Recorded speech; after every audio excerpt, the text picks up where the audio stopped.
నాయకులు మరి ముఖ్యంగా ఈ రోజు ఈ కార్యక్రమానికి ఎంత ఉత్సాహం ఊపు తీసుకొని వస్తున్నటువంటి మా తెలుగుదేశం పార్టీ కార్యకర్తలు సోదర సోదరీమణులందరికీ కూడా మరోసారి సభకి స్వాగతం పలుకుతున్నాం. ఇప్పుడే మనం చూసాం, గతంలో కూడా ఎన్నో మహానాడులు చూసాం. గత 40 సంవత్సరాలుగా ఏ మహానాడు జరిగినా అధికారం ఉన్నా ప్రతిపక్షంలో ఉన్నా సరే వాటిని లెక్క చేయకుండా పిలిచిందే తరువా అన్నట్టుగా ప్రతి ఒక్క కార్యకర్త పసుపు చొక్కా వేసుకుంటూ ఈ యొక్క మహానాడు కార్యక్రమం విజయవంతం చేయడానికి తరతరాలుగా కుటుంబాల వరకు కూడా తెలుగుదేశం పార్టీ వెంట నిలబడి ఈ యొక్క కార్యక్రమాన్ని విజయవంతం చేసినటువంటి ప్రతి ఒక్క కుటుంబానికి, ఆ కార్యకర్తకి, ఆ స్ఫూర్తికి మరొకసారి వేదిక ద్వారా నమస్కారాలు తెలియజేసుకుంటున్నాం. అలాగే గత 12 సంవత్సరాలుగా నేను చూస్తున్నటువంటి మహానాడుల్లో కూడా అతి ముఖ్యమైనటువంటి కార్యక్రమంగా ఎంతో ఆసక్తిగా ఎదురు చూసే కార్యక్రమం, గతంలో ప్రతిపక్షంలో ఉన్నప్పుడు 2022లో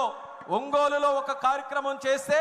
ఆ మహానాడు ద్వారా కార్యకర్తలందరికీ కూడా ధైర్యం నింపి పంపించినటువంటిది మన మహానాడు కార్యక్రమం. 2023లో రాజమండ్రిలో మనం మహానాడు కార్యక్రమం పెడితే యుద్ధానికి మేమందరం కూడా సంసిద్ధంగా ఉన్నామని నినాదంతో ముందుకెళ్ళినటువంటిది రాజమండ్రిలో మహానాడు కార్యక్రమం. ఆ స్ఫూర్తితో కార్యకర్తలు, నాయకులు, పార్టీ అందరూ కూడా కష్టపడి ప్రజలతో మమేకమై దేశ చరిత్రలోనే ఎన్నడూ లేని విధంగా 94% స్ట్రైక్ రేట్తో ప్రభుత్వాన్ని ఎస్టాబ్లిష్ చేసినటువంటి ఏకైక రాష్ట్రం మన ఆంధ్రప్రదేశ్ రాష్ట్రంగా కీర్తించబడినటువంటి మన కార్యకర్తల తాలూకా సహకారం మరొక్కసారి గుర్తు చేస్తున్నాను. కడపలో మొట్టమొదటి మహానాడుగా కడప గడపకు పసుపు తోరణం కట్టి ఈరోజు ఎంతో వైభవంగా ఈ యొక్క కార్యక్రమాన్ని ముందుకు నడిపిస్తున్నాం. ఇప్పుడే మనం చూసాం, యువ నాయకుడు నారా లోకేష్ అన్న గారు ఒక యువ నాయకుడుగా